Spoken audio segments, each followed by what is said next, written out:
नमस्ते दोस्तों। इस वीडियो को देखने के बाद कृपया सब्सक्राइब कर लेना। मैं इन कहानियों को बनाने में बहुत मेहनत करती हूँ। रात भर जागकर लिखती हूँ, एडिट करती हूँ और इसी से अपना खाना कमाती हूँ। जो भी आज सब्सक्राइब करेगा उसकी ज़िंदगी में बहुत खुशियाँ, धन और सुकून आए। मैं ईश्वर से यही प्रार्थना करती हूँ। कृपया कृपया सब्सक्राइब कर लो, बेल आइकन दबा देना ताकि हर नई कहानी आप तक पहुँचे। अब कहानी शुरू करते हैं। नमस्ते, मेरा नाम प्रिया है। मेरी उम्र 28 साल है। मैं आंध्र प्रदेश के अनंतपुर के पास एक छोटे से कस्बे में रहती हूँ। शादी को 7 साल हो चुके हैं। मेरा कदकाठी ठीक ठाक है, 30-36 के आसपास, और लोग कहते हैं कि मेरी आंखें बहुत गहरी हैं, जैसे किसी को खींच लेती हैं। शादी के बाद से मैं घर संभालती हूँ, लेकिन हाँ, मेरे अंदर थोड़ी शरारत भी रहती है। कभी कभी शीशे के सामने खड़े होकर बाल संवारती हूँ और सोचती हूँ कि यार आज कौन मुझे ऐसे देखेगा कि नज़र हटा न पाए। हाँ, मैं थोड़ी शरारती हूँ, लेकिन दिल से बहुत साफ हूँ। आज मैं आपको अपनी ज़िंदगी की वह कहानी सुनाने जा रही हूँ जो मेरे साथ घटी। यह कहानी मेरे देवर के साथ जुड़ी हुई है। मेरा पति रोहन जॉब के सिलसिले में ज़्यादातर बाहर रहता था। घर में सिर्फ मैं और मेरा देवर विक्रम रहते थे। विक्रम की उम्र 25 साल थी। कॉलेज ख़त्म करके वह जॉब ढूंढ रहा था। वह बहुत सुंदर था, लंबा कद, चौड़ा सीना, आंखें काली और गहरी। जब भी वह घर आता, मैं मन ही मन सोचती कि काश वह थोड़ा और पास आए तो। बस यहीं से कहानी शुरू होती है। एक सुबह की बात है। मैं रसोई में खड़ी चाय बना रही थी। साड़ी का पल्लू थोड़ा सरक गया था। मैंने देखा कि विक्रम ड्राइंग रूम से मुझे देख रहा था। वह सोफे पर अखबार पढ़ रहा था, लेकिन उसकी नज़र बार बार इधर आ रही थी। मैं थोड़ी शर्मा गई, लेकिन मन में एक अजीब सी खुजली हुई। मैंने पल्लू ठीक किया और बोली, विक्रम, चाय लोगे? उसने अखबार नीचे रखा और बोला, हाँ भाभी, लेकिन आप ऐसे ही बनाओ ना, मुझे देखने में मज़ा आ रहा है। मैं हंस पड़ी। क्या देख रहे हो? चाय के साथ बिस्किट भी लोगे? वह उठा और रसोई की ओर आया। काउंटर के पास खड़ा हो गया। उसकी खुशबू आने लगी। वह एक्स का परफ्यूम लगाता था, बहुत तेज। वह बोला, भाभी, आज आपकी साड़ी का रंग बहुत जंच रहा है। लाल रंग में आप बिल्कुल अलग लगती हैं। मैं थोड़ा झुककर कप देने लगी तो उसका हाथ मेरे हाथ को छू गया, जैसे बिजली का झटका लगा। मैं चुप रही। उसने कप लिया और बोला, भाभी, आपको पता है ना, रोहन भैया कभी कभी देर से आते हैं। आप अकेली बोर नहीं होती? मैं बोली, बोर? तुम हो ना साथ में? वह मुस्कुराया और बोला, हाँ, मैं तो हूँ ही। कभी कभी लगता है कि आप भी मुझे पसंद करती हैं। मैं कान तक लाल हो गई, लेकिन मन में कुछ और चल रहा था। मैंने सोचा, यह लड़का कितना सीधा बोल देता है। फिर भी मैंने मजाक में टाल दिया, अरे चुप करो, चाय पियो और जॉब ढूंढो। उस दिन के बाद कुछ अजीब होने लगा। हर सुबह वह रसोई में आ जाता, कभी बर्तन धोने में मदद करता, कभी मसाला चखने के बहाने पास खड़ा हो जाता। एक बार मैं रोटी बेल रही थी, वह पीछे से आया और बोला, भाभी, आपके हाथों में इतनी ताकत कैसे है? मैं तो थक जाता हूँ। मैं हंसकर बोली, तो सीख लो ना। उसने मेरा हाथ पकड़ा और बोला, हाँ, सिखा दो। उसकी उंगलियों ने मेरे हाथ को दबाया। मैं रुक गई। दिल जोर जोर से धड़क रहा था। वह बहुत पास था। उसकी सांस मेरी गर्दन पर लग रही थी। मैं सोच रही थी कि अब क्या होगा, क्या यह सही है? लेकिन मन के एक कोने में एक अजीब सी खुशी थी। फिर वह पीछे हटा और बोला, सॉरी भाभी, मैं मजाक कर रहा था। मैं कुछ नहीं बोली, बस चुपचाप रोटी बेलती रही। लेकिन उस रात नींद नहीं आई। मैं सोचती रही, अगर रोहन न होता तो। नहीं, ऐसा नहीं सोचना चाहिए। अगले दिन और रोचक था। शाम को घर का इन्वर्टर खराब हो गया। घर में अंधेरा था। मैं मोबाइल की रोशनी में काम कर रही थी। विक्रम आया और बोला, भाभी, इन्वर्टर का फ्यूज चेक करना पड़ेगा। मैं बोली, चलो देखते हैं। हम दोनों इन्वर्टर के पास गए। वह झुककर देखता रहा। मैं टॉर्च पकड़े खड़ी थी। उसकी शर्ट ऊपर चढ़ी हुई थी, पेट की मांसपेशियां दिख रही थी। मैं नज़र नहीं हटा पाई। वह बोला, भाभी, टॉर्च थोड़ा नीचे करो। मैं झुकी। हम दोनों बहुत पास थे। उसका हाथ मेरी कमर को छू गया, जैसे जानबूझकर। मैंने सांस रोक ली। वह बोला, हो गया, अब चलेगा? लेकिन वह हटता नहीं था। मैं बोली, विक्रम, हट जाओ ना। वह मुस्कुराकर बोला, भाभी आपकी सांसें तेज हो रही हैं, डर लग रहा है? मैं बोली, नहीं, बस थक गई हूं।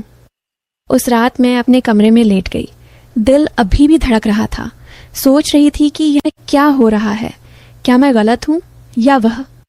दिन बीतते गए। अब हर रोज कुछ न कुछ होता। कभी वह जिम करता और शर्ट उतार कर आता, पसीने से भीगा हुआ। मैं कपड़े धोने के बहाने देखती रहती। कभी मैं नहाने गई, बाथरूम का ताला खराब था, वह बाहर से आवाज देता, भाभी तौलिया लाऊं? मैं चिल्लाती, नहीं चाहिए। लेकिन मन में एक आग सी जल रही थी। मैं सोचती कि अगर एक बार वह मुझे गले लगा ले तो। नहीं, रोहन की याद आती और मैं रुक जाती। एक दिन विक्रम ने कहा, भाभी चलो ना, रात को छत पर बैठते हैं, तारे देखते हैं। मैं मान गई। रात के 11 बजे हम छत पर गए। ठंडी हवा चल रही थी। मैं शॉल ओढ़े बैठी थी। वह पास बैठ गया। हम बातें करने लगे। वह बोला, भाभी आप बहुत सुंदर हो, रोहन भैया बहुत भाग्यशाली हैं। मैं बोली, तुम भी अच्छे हो, कोई लड़की मिलेगी तुम्हें। वह बोला, मुझे कोई और नहीं चाहिए, जो दिल में है वही चाहिए। मैं चुप हो गई। उसने मेरा हाथ पकड़ लिया। मैं हिली नहीं। उसने धीरे से कहा, भाभी मैं जानता हूं यह गलत है, लेकिन मैं काबू नहीं कर पा रहा। मैं बोली, विक्रम प्लीज, हम दोनों के लिए गलत है। लेकिन वह और पास आया। उसकी आंखें मेरी आंखों में थीं। मैं सोच रही थी कि अब बस हो गया, अब कुछ हो जाएगा। तभी घर के अंदर से आवाज आई, प्रिया, विक्रम। हम दोनों चौंक गए। रोहन आ गया था, सरप्राइज विजिट। वह थककर सो गया। हम दोनों छत से उतर आए। मैं अपने कमरे में चली गई। रात भर रोती रही। उसके बाद कुछ दिन सामान्य गुजरे, लेकिन विक्रम अब दूर दूर रहता, मैं भी। लेकिन दिल में वह बात बाकी थी। मैं सोचती कि काश रोहन न आता। फिर एक दिन विक्रम ने कहा, भाभी मुझे जॉब मिल गई है, कल बैंगलोर जा रहा हूं।